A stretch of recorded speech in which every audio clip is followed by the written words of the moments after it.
Assalamualaikum warahmatullahi wabarakatuh. Waalaikumsalam warahmatullahi wabarakatuh. Kami dari kelompok 3 akan menampilkan materi kami tentang daur hidup dan rantai makanan. Sebelum kami menampilkannya, kami izin memperkenalkan diri. Perkenalkan, saya Susi Hairani sebagai moderator dan yang di samping saya. Perkenalkan, nama saya Nur Halimah Nasution. Perkenalkan, nama saya Aryang Raini Nasution. Baik, untuk mempersingkat waktu, izinkan kami untuk mempresentasikan materi kami hari ini. Untuk materi yang pertama, yaitu mengenai daur hidup, akan dijelaskan oleh Saudari Ari Anggraini. Kepada saudari kami persilahkan. Assalamualaikum warahmatullahi wabarakatuh, anak-anak. Waalaikumsalam, Bu. Apa kabarnya hari ini? Sehat? Sehat. Apa kabarnya hari ini? Sehat? Sehat, Bu. Oke, sebelum kita masuk ke materi, ada baiknya terlebih dahulu kita berbaca Doa. Oke, siapa sini ketua kelas? Saya, Bu. Oke, maju ke depan. Nah, udah, ikut ibu ya. Sebelum belajar, marilah kita berdoa. Marilah kita berdoa. Berdoa dimulai. Berdoa dimulai. Oke, selesai. Oke, terima kasih, Nak. Oke. Sekarang kita masuk ke materi yang akan Ibu ajarkan. Tahu nggak apa materinya? Enggak, Bu. Oke, sekarang kita masuk ke materi daur hidup dan rantai makanan. Tahu nggak apa itu daur hidup? Enggak, Bu. Nggak tahu? Enggak, Bu. Baik, Ibu akan menjelaskan tentang daur hidup. Daur hidup itu adalah rangkaian tahapan yang dilalui oleh makhluk hidup mulai dari masa remaja hingga menjadi dewasa.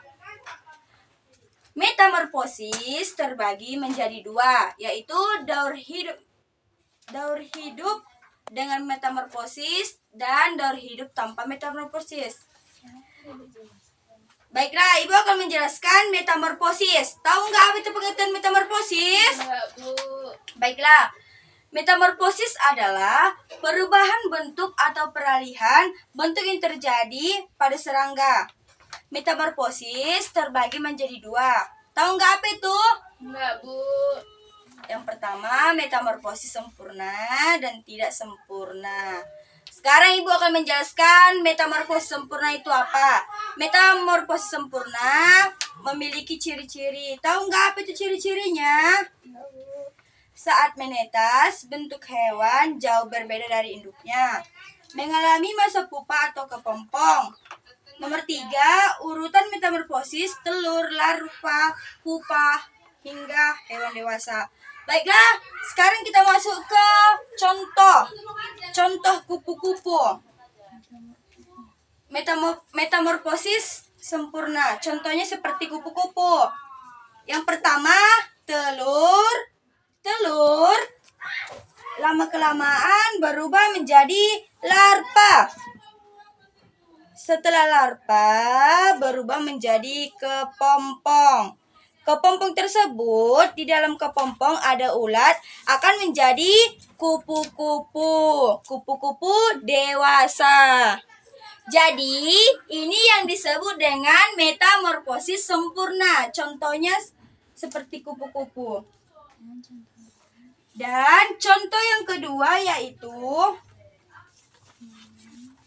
metamorfosis sempurna seperti telur.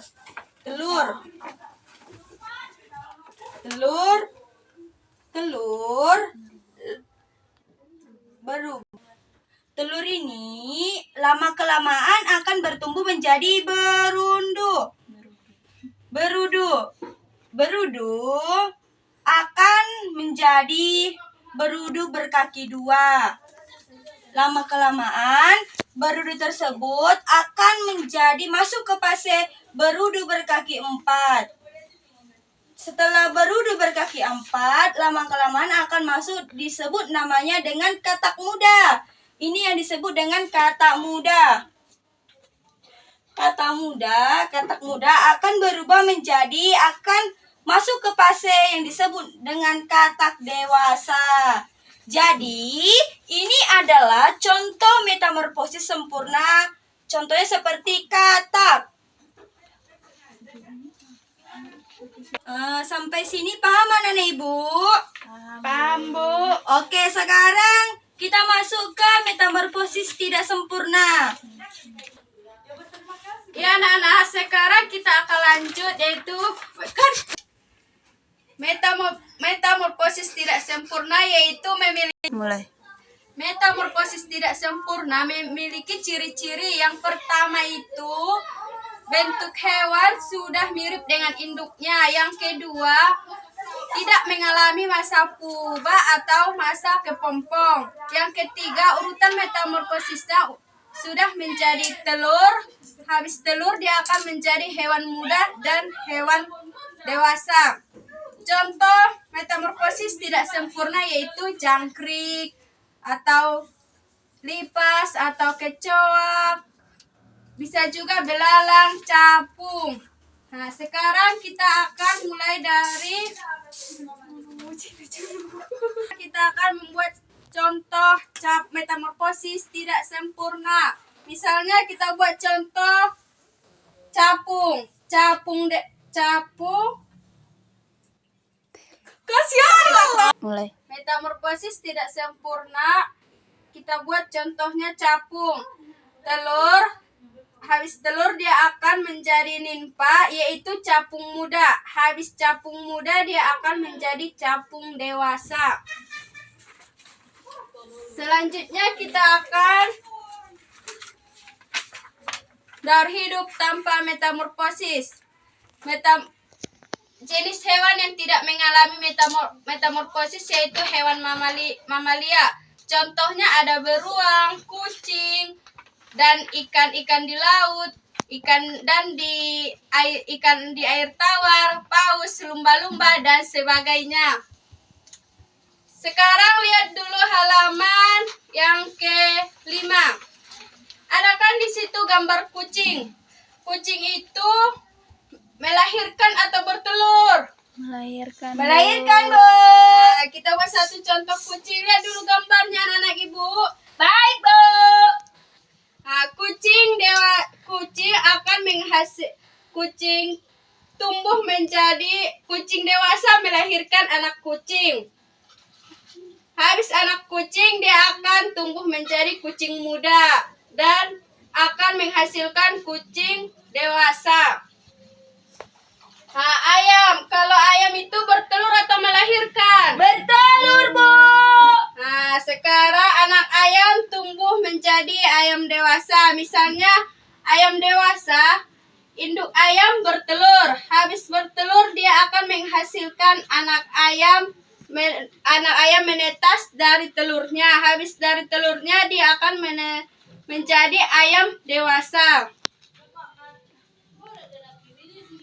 Sekarang kita baca lagi ular. Kalau ular itu melahirkan atau bertelur? Bertelur, Bu.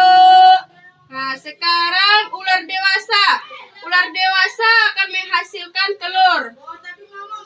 Terus telurnya akan menetas menjadi anak ular. Lalu dia akan menjadi ular dewasa. Baik anak-anak, sekarang kita lanjut materi mengenai rantai makanan. Ada yang tahu apa itu rantai makanan? Enggak, Bu. Nah, ya. Oke, Ibu akan menjelaskan mengenai pengertian dari rantai makanan itu sendiri, di mana rantai makanan ini atau sering juga disebut dengan jaringan makanan.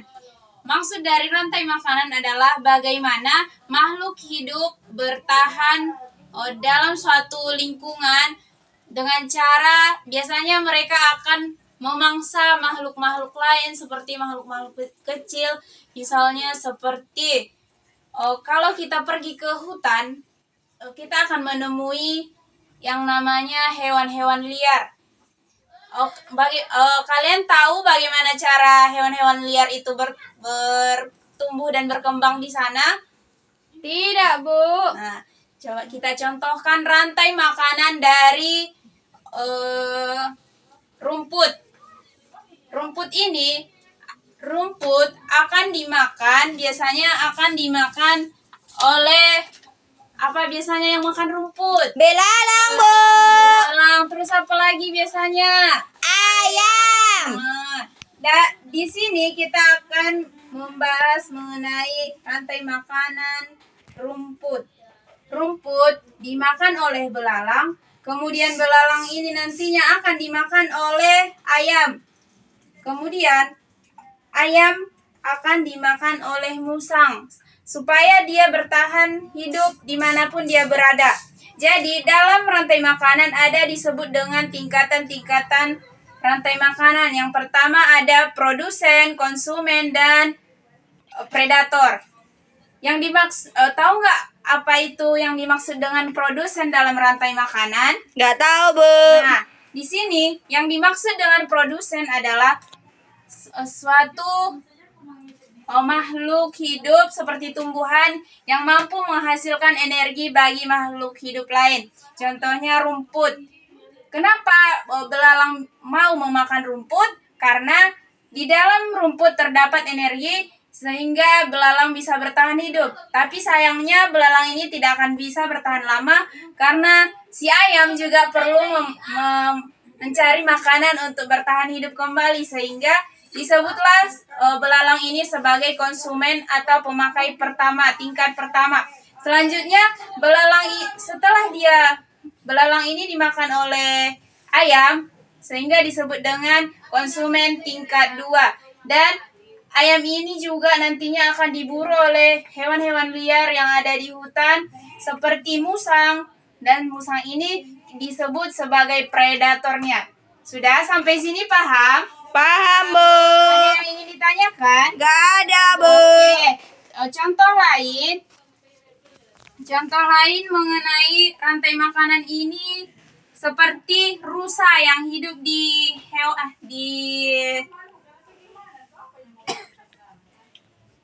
seperti misalnya rusa yang tinggal di hutan.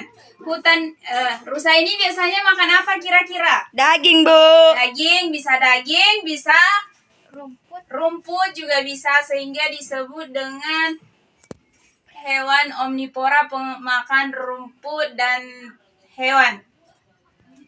Kita perhatikan pada halaman 5. Di sini ada rantai makanan dari rusa, di mana rusa ini dia akan memakan rumput, kemudian rusa akan dimangsa oleh harimau atau hewan-hewan liar yang ada di hutan. Sampai sini ada pertanyaan? Enggak, Bu. Oke, karena sudah tidak ada pertanyaan, Ibu akan memberikan pertanyaan mengenai materi-materi yang sudah dipelajari hari ini. Ibu akan memberikan tes tulisan yang berisi pilihan ganda. Silakan nanti setelah Ibu bagikan kamu isi dan dijawab dengan benar. Sudah? Sudah, Bu.